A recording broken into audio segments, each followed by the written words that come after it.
Hello everyone, कैसे हैं आप सभी। मैं उम्मीद करती हूँ कि आप सभी स्वस्थ होंगे और खूब मन लगाकर पढ़ाई भी कर रहे होंगे। तो मैं हूं दीप्ति भारद्वाज और आप देख रहे हैं मेरा YouTube channel @maths with Deepti, जहां आप पढ़ते हैं बीएससी का मैथमेटिक्स। यहाँ पर बीएससी के सेकंड सेमेस्टर की बुक चल रही है। कौन सी? Matrices and differential equation. यहाँ पर मैट्रिसेस वाला पोर्शन है जो मैं करा रही हूँ, जो कि आपके आईआईटी जैम में भी इंपॉर्टेंट है। दूसरा, यहाँ पर आज का जो टॉपिक चल रहा है मैट्रिसेस में, हम लीनियर होमोजेनियस इक्वेशंस पे बात करेंगे। ठीक है, लास्ट लेक्चर देखना बहुत इंपॉर्टेंट है। हालांकि समझ में ऐसे भी आ जाएगा, पर कुछ टर्म्स यूज करी गई है जिसको मैंने प्रीवियस लेक्चर में बता रखा है। तो इसे समझने के बाद या इसे देखने से पहले उस वाले वीडियोस को जरूर देखना। मैं लिंक डिस्क्रिप्शन बॉक्स में दे दूंगी, वहां जाकर आप चेकआउट करिएगा। तो आगे बढ़ते हैं हम। आगे बढ़ने से पहले आप सभी से कहना चाहूंगी कि जो भी मेरे चैनल पे नए हैं वो मेरे चैनल को सब्सक्राइब करें and hit the bell icon, ताकि आने वाले सभी अपडेट्स आपको टाइम टू टाइम मिलते रहें। और आपको मेरी वीडियोस अच्छी लगती हो तो उसे लाइक करिए और शेयर कीजिए। तो बढ़ते हैं हम अपने टॉपिक पे कि होमोजेनियस लीनियर इक्वेशन क्या है। देखो, टॉपिक को समझते हैं, ब्रेक करते हैं। Homogeneous linear equations. Linear equations का मीनिंग समझ में आ रहा है कि लीनियर इक्वेशंस कैसी होती हैं जिसमें पावर्स जो होती हैं, वो जो डिग्री होती है, ऑर्डर वो 1 होता है, राइट। यानी यहाँ पर जो इसकी पावर्स होती है वो 1 होती है। तो ठीक है, लीनियर इक्वेशन। अब होमोजेनियस से मतलब क्या है, समझते हैं इसे। देखो, हमारे पास ये कुछ इक्वेशंस दे रखी हैं, a11x1 a12x2, ठीक है, इस तरीके से। ये हमारे पास कितनी इक्वेशंस हैं? ये हमारे पास m इक्वेशंस हैं। तो देखें तो हमारे पास इक्वेशंस कितनी हैं? m इक्वेशंस हैं, ठीक है। और इसमें वेरिएबल्स को देखिए, x1 x2 x3 up to xn। तो n वेरिएबल्स हैं। तो n क्या है हमारे पास? अननोन्स है, अननोन्स है, ठीक है, जिसको हम वेरिएबल बोलते हैं। ठीक है, m इक्वेशंस है, ठीक है। अब इसको मैं मैट्रिक्स की फॉर्म में कैसे लिख सकती हूँ? इस तरीके से कि इनके कोफिशिएंट्स को अलग करके मैंने मैट्रिसेस बना दी, और यहाँ पर ये वेक्टर्स है कैपिटल X, इसको ए मैट्रिक्स नाम दे दिया, और इज इक्वल टू 0 चल रहा है। देखो, यहां पर अगर हम इसकी मल्टीप्लाई करें, मैंने मल्टीप्लाई करना बता रखा है और आपको भी पता होगा कि कैसे करते हैं। हमने 11th-12th में भी पढ़ा है और मैंने भी करवाया है प्रीवियस लेक्चर्स में। तो यहाँ पर a11 फर्स्ट रो की फर्स्ट कॉलम के साथ करेंगे, तो a11 की x1 के साथ करिए, आ गया पहला एलिमेंट। a12 की x2 के साथ करेंगे प्लस करके, ये second, plus a13 x3 plus, इस तरह से लास्ट वाली टर्म a1n और xn की मल्टीप्लाई इज इक्वल टू 0। तो मेरे पास क्या आया? अगर हम ध्यान से देखें, फर्स्ट रो की फर्स्ट कॉलम के साथ करने के बाद मुझे क्या मिल रहा है? ये एक लीनियर कॉम्बिनेशन मिल रहा है, जो एक अलग वेक्टर है हमारे पास 0, उसकी फॉर्म में, यानी इस 0 को इस तरह से ले सकते हैं। अब यहीं पर प्रीवियस लेक्चर को अगर मैं कनेक्ट करूं, कैसे? अगर ये सारी टर्म्स, ये कोफिशिएंट्स, ये जो स्केलर्स ही तो हैं, अगर ये सारे के सारे a1, एक सेकेंड, हाँ, a11 बराबर a12 a13 a1n, ये सारे के सारे 0 आ जाते हैं, तो ये कैसा कॉम्बिनेशन बन जाएगा मेरा? ये कैसा कॉम्बिनेशन हो जाएगा? लीनियरली इंडिपेंडेंट, जिसमें सारे के सारे कोफिशिएंट 0 हैं। लेकिन अगर ये सारे 0 नहीं है, कोई भी ऐसा एलिमेंट बच रहा है जो 0 नहीं होगा, a1 a21 मान लो या 12 मान लो, कोई सा ऐसा है, तब भी ये 0 आ रहा है, तो इट मींस फिर कौन सी कंडीशन हो जाएगी? ये हो जाएगी मेरी लीनियरली डिपेंडेंट वाली। तो समझ आया लीनियर इंडिपेंडेंट और डिपेंडेंट कैसे? और इसे हमने ऐसे मैट्रिक्स की फॉर्म में लिखा है, इसको मैंने ए नाम दे दिया, इसको कैपिटल एक्स नाम दे दिया वेक्टर, और इसको 0 ही नाम दे दिया, 0 वेक्टर की फॉर्म में। दैट इज, इसको मैं लिख सकती हूँ इस तरीके से, A X is equal to B. तो जो ये वाली फॉर्म होती है जहां इक्वेशन के इक्वल टू में 0 0 चलता है, तब हम उसे होमोजेनियस इक्वेशन बोल देते हैं, होमोजेनियस लीनियर इक्वेशंस। तो दैट इज, इस पार्ट को हम बोलते हैं होमोजेनियस लीनियर इक्वेशन। ये सॉल्व करने के लिए हमने इस तरह से लिखा है, वरना यही है हमारी लीनियर इक्वेशन, होमोजेनियस। तो आगे बढ़ते हैं हम कि इसे करते कैसे हैं। देखो, इस वाले का सॉल्यूशन जो होगा हमारे पास,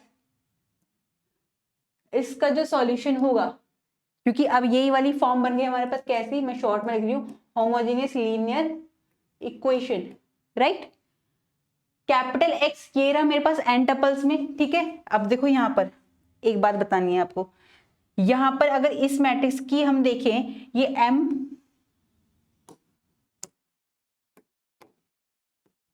m बाई एन की मैट्रिक्स है, ये n बाय 1 की मैट्रिक्स है, ये भी n बाय 1 की मैट्रिक्स है, ठीक है।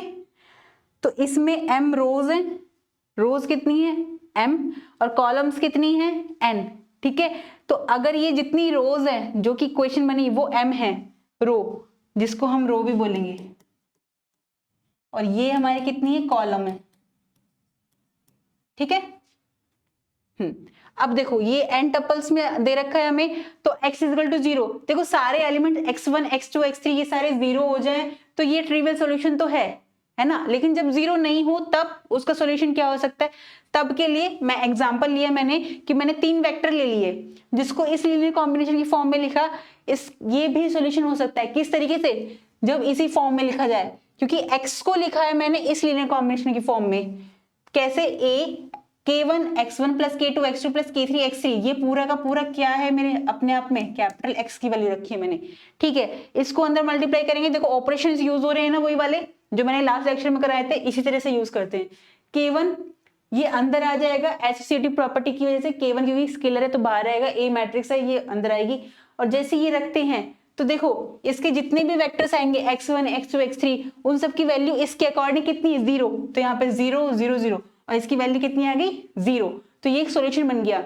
अभी जब मैं एग्जांपल कराऊंगी तो और अच्छे से क्लियर होगा, ये कुछ मैथमेटिकली रिप्रेजेंटेशंस हैं, आपको ये इस तरह से समझना जरूरी है। देखो अब नेक्स्ट आगे बढ़ते हैं, the number of linear independent solutions, linear independent solution की बात हो रही है, ये देखो लीनियर इंडिपेंडेंट सॉल्यूशन की बात हो रही है। The number of linear independent solution of m homogeneous equations in n variables is n minus r। आया कुछ समझ में?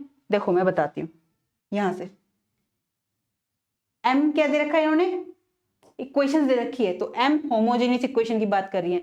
उन्होंने कहा है कि m जो ऐसी इक्वेशन है m होमोजेनियस इक्वेशन, उसमें लीनियर इंडिपेंडेंट जो नंबर्स हैं वो कितने होंगे, जो n वेरिएबल्स में आ रही है और m होमोजेनियस है, n वेरिएबल्स हैं m इक्वेशंस हैं, तो वहां पर number of linear independent solution के कितने होंगे n माइनस r, जहां पर जो r है वो रैंक है किसकी, वो जो सेट A लिया है मैंने Ax इज इक्वल टू 0, ये जो मैट्रिक्स लिया है ना मैंने सारे कोफिशिएंट्स, इसको हम क्या बोलते हैं, कोफिशिएंट मैट्रिक्स भी बोलते हैं,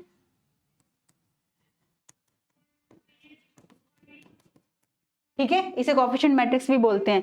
तो इसकी रैंक r जब n में से माइनस करेंगे कितने नंबर ऑफ वेरिएबल्स में से, तो जो वैल्यू आएगी वो क्या कहलाएगी, उस m होमोजेनियस इक्वेशन की लीनियर इंडिपेंडेंट सॉल्यूशन। कैसे, आगे देखते हैं।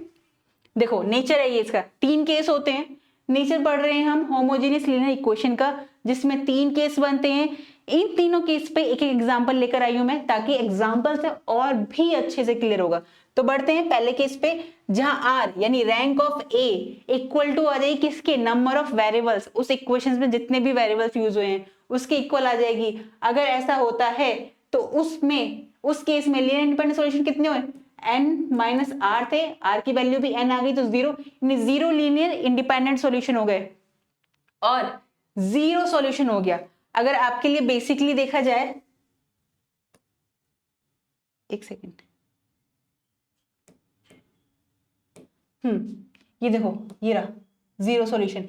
इट मींस जब r is equal to n, rank of a matrix की किसके इक्वल आ जाए, नंबर ऑफ वेरिएबल्स के उस इक्वेशन में, तो वो 0 सॉल्यूशन देगी, ठीक है। वहां पर अगर n माइनस r करेंगे तो इतने 0 लीनियर इंडिपेंडेंट सॉल्यूशन आ गए। इट मींस जब 0 लीनियर इंडिपेंडेंट सॉल्यूशन है तो सारे के सारे सॉल्यूशन कैसे हो गए, डिपेंडेंट हो गए, ठीक है। अब case second, r less than n, यहां पर अभी ऐसे समझ लो, मैं आगे एग्जांपल समझाऊंगी बहुत अच्छे से क्लियर होगा। r अगर लेस देन हो गया n से, तब हमारे पास इनफाइनाइट नंबर ऑफ सॉल्यूशन आ जाएंगे, ठीक है। तो n माइनस r करेंगे, कोई वैल्यू आएगी, उतने ही लीनियर इंडिपेंडेंट सॉल्यूशन हो जाएंगे। अब सबसे इंटरेस्टिंग है ये वाला case, case 3, m less than है n से। अब ये क्या है, m क्या था, रोज थी, यानी कि m होमोजेनियस इक्वेशंस। मान लो इन्होंने कहा 3, मैंने m की वैल्यू ले ली 3 और n की वैल्यू ले ली 4, ठीक है। तो इट मीन्स क्या कहना चाहता है जो मैट्रिक्स मेरे पास बनकर आएगी कि ये ली 1 3 4 5 1 2 1 0,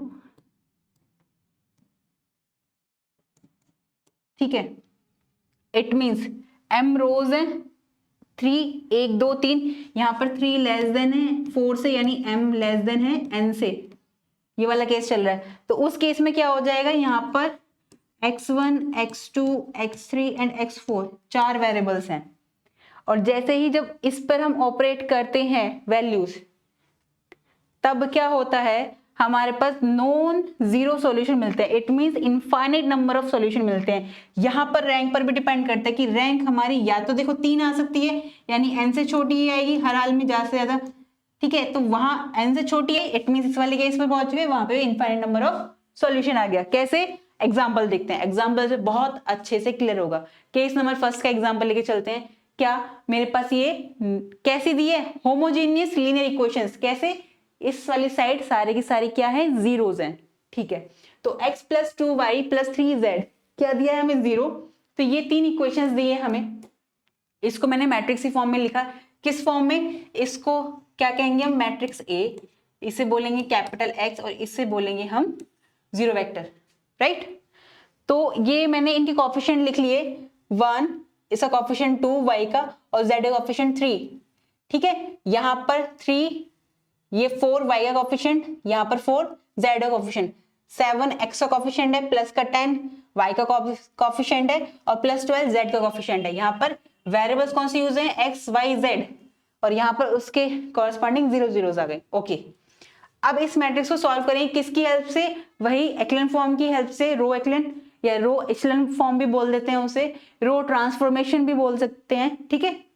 तो यहां पर मैंने क्या देखा, हम पहले टर्म को 1 रखते हैं, 1 बनाने की कोशिश करते हैं, पर यहाँ पर 1 बना हुआ है, और उसकी हेल्प से नीचे की जितनी भी रोज हैं उसके नीचे वाली उन्हें 0 बनाने की कोशिश करते हैं, ठीक है। तो ऑपरेशन लगाया मैंने यहाँ पे, R2 को क्या लिख सकती हूँ मैं, 0 बनाने के लिए कि R2 माइनस 3R1, R2 में से माइनस करके 3R1 करूंगे तो 0 आ जाएगा, ठीक है। ऐसे ही मैंने R3 के लिए क्या करा, R3 माइनस 7 मल्टीप्लाई करूंगी R1 के साथ, तो यहां पर मैंने ये नई मैट्रिक्स बन गई। कैसे, फर्स्ट रो को एज इट इज लिखेंगे 1 2 3, सेकंड को क्या लिखेंगे, इसमें से R2 माइनस 3R1 कर रहे हैं तो 3 माइनस 3 0, 4 माइनस 6, यहाँ पे 3 से मल्टीप्लाई करेंगे, 4 माइनस 6 माइनस 2, 4, यहाँ पर 3 से माइनस 9 माइनस 5, यहाँ पर R3 माइनस 7R1 किया तो ये 0 हो गया, 10 माइनस 14 माइनस 4, 12 माइनस 21 माइनस 9, ये आ गया, ठीक है।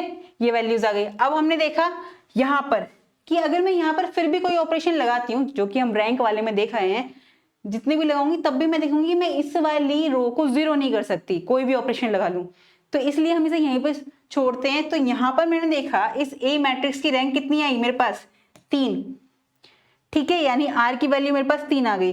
N की वैल्यू कितनी है, वेरिएबल्स कितने मेरे पास 3, तो N की वैल्यू आ गई 3, ठीक है।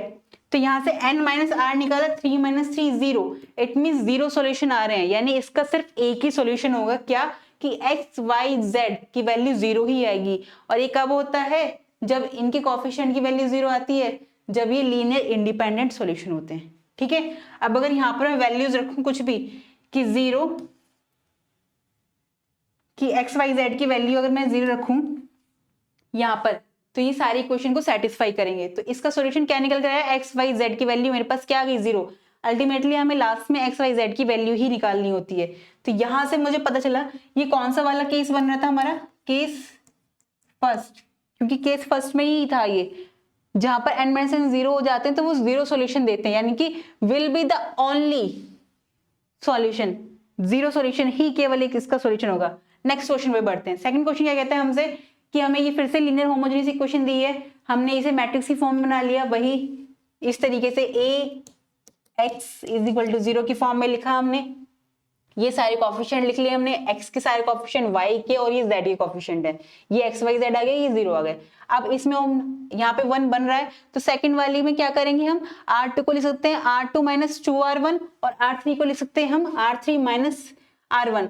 तो यहाँ पे ऑपरेट करेंगे R2 minus 2R1, 2 minus 2 0, 1 minus का 1 है और माइनस का 6 तो माइनस 7, 4 माइनस का 2 से करेंगे माइनस के 4 तो यहाँ पे आ जाएगा 8, हाँ 8 आ जाएगा, प्लस का माइनस माइनस प्लस हो जाएगा। और यहाँ पर R3 जो है यहाँ पे ऑपरेट करेंगे, इसमें से माइनस करेंगे 0, माइनस 11 माइनस 3 माइनस 14, 14 माइनस 2 करेंगे तो प्लस 2 हो जाएगा, ये 16 बन जाएगा। तो एक्स वाई जेड और ये आ जाएगा 0 0, ठीक है। फिर हमने देखा कि ये इसका डबल यहाँ बन रहा है तो R3 को लिख सकती हूँ मैं R3 माइनस 2R2। तो जैसे ही मैं ये ऑपरेट करती हूँ तो यहाँ पर ये वैल्यू 0 बन जाएगी, ठीक है। R3 माइनस 2R2 तो ये प्लस हो जाएगा, प्लस का 14 हो जाएगा, माइनस का 14 0, 16 माइनस का 16 0। तो मैंने देखा यहाँ पर इसके आगे सॉल्व नहीं होगा, कितना ही सॉल्व कर लूं फिर भी यहाँ पे कोई ना कोई एलिमेंट रहेगा सेकंड रो में। तो इट मींस मैंने देखा रैंक ऑफ ए कितनी आ गई, क्योंकि मैट्रिक्स ए मानी थी, रैंक ऑफ ए आ गई मेरे पास 2।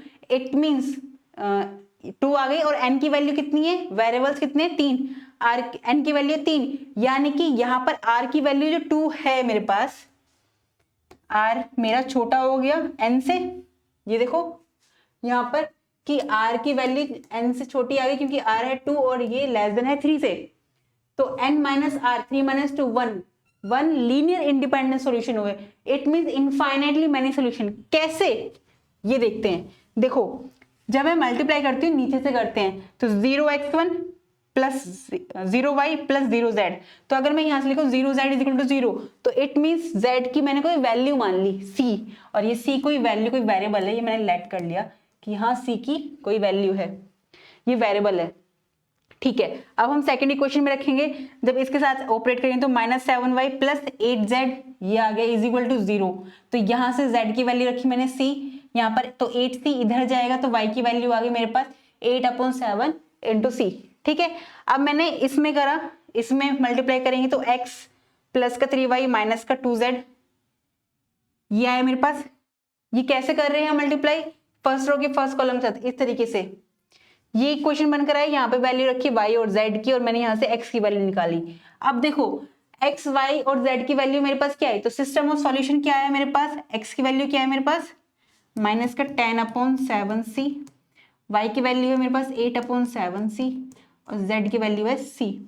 तो यहाँ पे इनफाइनाइटली मैनी सॉल्यूशन का क्या मतलब है कि c की वैल्यू मैं अपने अकॉर्डिंग चेंज कर सकती हूँ, यानी कि अगर मैं एक बार c की वैल्यू रखूँ 1 तो मेरे पास क्या आएगा माइनस का 10/7 8/7 और 1, और जैसे ही c की वैल्यू मैं 2 रख देती हूँ तो मेरे पास क्या आ जाएगा माइनस का 20/7, यहाँ पे 2 रखूंगी तो 16/7 और यहाँ पर 2। ऐसे में कितनी भी वैल्यूज रख सकती हूँ, जितने भी नंबर्स है ना उन सब रखूंगी तो कितने सॉल्यूशंस हो गए, इनफाइनाइटली मेनी सॉल्यूशन हो गए। क्योंकि हमने यहाँ पर कोई सॉल्यूशन मिला नहीं था तो हमने यहाँ पर c रख दिया था, यानी कोई भी वेरिएबल रख लिया था और उस वेरिएबल को हम कितनी भी वैल्यूज रख सकते हैं। तो इसलिए कहते हैं कि जैसे ही हमारे पास r की वैल्यू n से छोटी हो जाती है तो it mean infinite number of solution होंगे। अब आते हैं हम थर्ड केस पर। हाँ, थर्ड केस के अकॉर्डिंग जहां पर m कितनी है, यानी कि नंबर ऑफ इक्वेशंस 1 2 3 और नंबर ऑफ वेरिएबल्स कितने, n की वैल्यू कितनी है मेरे पास, n की वैल्यू क्या हो रहा है, n की वैल्यू है 4, x y z and u। तो यहाँ पर m, ये कौन सा केस बन रहा है मेरे पास, m लेस देन n, यानी कि 3 छोटे तो होता है 4 से। तो यहाँ पर मैंने फिर से वो मैट्रिक्स बना दी, ये आ गई मेरी मैट्रिक्स कौन सी, a, ये है मेरे पास x और ये है मेरे पास 0, राइट। तो इंटरचेंजिंग करेंगे हम, इसमें क्यों करेंगे हम, देखो या तो यहाँ पर 1 बना लो, ठीक है। 1 क्यों, 1 बनाने से एक सिंपल सबसे पहला स्टेप होता है, यहाँ 1 बनाते हैं उसके बाद के नीचे 0 बना लेते हैं उस 1 की हेल्प से। अब अगर हम यहाँ देखें कि यहाँ पर भी 1 आ रहा है, हालांकि नीचे भी आ रहा है बट ऊपर भी आ रहा है 1, तो यहाँ पर हमें ज्यादा काम करना पड़ेगा, पहले इसे ऊपर लेना पड़ेगा उसके बाद कॉलम को चेंज करना पड़ेगा। लेकिन अगर मैं ऐसा करूं कि इस वाली कॉलम को और इस वाली कॉलम को आपस में इंटरचेंज कर दूं, तो ये x की कॉलम है, y की, ये z की और u की, यानी x और z को इंटरचेंज किया मैंने। इंटरचेंज करते साथ ही ये पूरा का पूरा इधर आ गया 1 4 0 और ये 462 यहाँ आ गया 462, बाकी 231 371 ये एज इट इज आ गया, राइट। अब इसके बाद मैंने देखा इस 1 की हेल्प से, अब देखो 0 1 तो यहाँ पे बन ही रहा है, इस 1 की हेल्प से मैंने रो को भी बनाया, यानी कि R2 लिख सकती हूँ मैं R2 minus 4R1, R2 minus 4R1, तो यहाँ 0 आया, तो R2 माइनस 4R1 3 माइनस का 8 माइनस 5 6 माइनस के 16 माइनस 10 7 माइनस के 12 माइनस का 5, ये वैल्यू 0 इस तरह से आ गई, ठीक है। अब आगे हम सॉल्व करें तो 1 2 और 5, अगर मैं इसमें 5 से मल्टीप्लाई कर दूं और इसके साथ ऐड कर दूं तो R3 के ये वाले मेंबर्स मेरे 0 हो जाएंगे, बट कब मैंने क्या करा कि मैंने इस वाली रो को 5 से डिवाइड कर दिया, ठीक है। R2 को 5 से डिवाइड किया, 1 2 1 आ गया मेरे पास, माइनस के 1/5 से कर दिया, ठीक है, ये वैल्यूज आ गई मेरे पास। अब कर सकते हैं हम R3 माइनस R2, R3 को लिख सकती हूँ मैं R3 माइनस R2, क्योंकि यहाँ पे देखो सारे एलिमेंट्स R2 और R3 के कैसे आ रहे हैं, इक्वल आ रहे हैं, सिमिलर है, तो इसलिए ये सारी की सारी रो 0 हो जाएगी। अब इसके बाद हम और ऑपरेशन लगा के रैंक और कम नहीं कर पाएंगे, तो रैंक ऑफ ए कितनी आ गई मेरे पास 2, नंबर ऑफ वेरिएबल्स कितनी आ गई मेरे पास 4। देखो एक्स वाई जेड लिखा जाता है, तो जब मैंने इंटरचेंज किया एक्स की जगह जेड, तो एक्स की जगह यहाँ पर भी जेड आ गया, एक्स की जगह यहाँ पर जेड आ गया, और यहाँ पर एक्स की जगह जेड आ गया और जेड की जगह एक्स आ गया। सिमिलरली ये चलता रहेगा ऐसे ही, बाद में जब हम वैल्यू रखेंगे तो हम चेंज कर सकते हैं। तो यहाँ पर n माइनस आर करूंगी, ये क्या है मेरी r की value, rank of A R is equal to n minus R करूंगी, यानी दो लीनियर इंडिपेंडेंट सॉल्यूशन आ रहे हैं। और यहाँ से क्या देखा मैंने कि जो r है वो छोटा है n से, पहले तो ये वाला केस किया हमने, उसके बाद ये भी किया कि 2 छोटा है 4 से, इट मीन इस वाले केस में क्या होता था, इनफाइनाइटली मैनी सॉल्यूशन। कैसे, देखो यहाँ पर वैल्यू रखूंगे तो 0 इंटू यू और 0 इंटू एक्स लेंगे, हम दो वेरिएबल ले रही हूँ मैं, 0 into X plus 0 into Y, तो यहाँ से मैंने x को मान लिया C1 और u को मान लिया C2, ये मैंने अपने आप लेट किया यहाँ पर माना है, क्यों, ताकि हम वैल्यूज निकाल सके। अब सेकंड वाले में करेंगे y plus x plus 2x plus u, ये इक्वेशन बनी, यहाँ से y की वैल्यू निकाली, ये आ गई मेरे पास, तो y की वैल्यू मेरे पास ये निकल कर आई, ये आई x की वैल्यू, ये है इस u की वैल्यू जो हमने रखी है। तो उसके बाद इस इक्वेशन में रखेंगे तो मेरे पास क्या आ गई, y की वैल्यू c की फॉर्म में। अब फर्स्ट वाली में रखेंगे हम तो z plus 2y plus 4x plus 3u, ठीक है, इज इक्वल टू 0। तो यहां से वैल्यूज रखी मैंने बाकी सबकी, और z की वैल्यू भी निकाली मैंने, कितनी आई, माइनस के C2। तो सिस्टम ऑफ सॉल्यूशन क्या होगा, देखो मैंने अभी x और z चेंज नहीं करा, तो it mean z y x and u इस फॉर्म में लिखा जाएगा। तो z की वैल्यू क्या है, माइनस C2, y की वैल्यू क्या है मेरे पास, माइनस का 2C1 माइनस C2, और x की वैल्यू C1 और u की वैल्यू C2।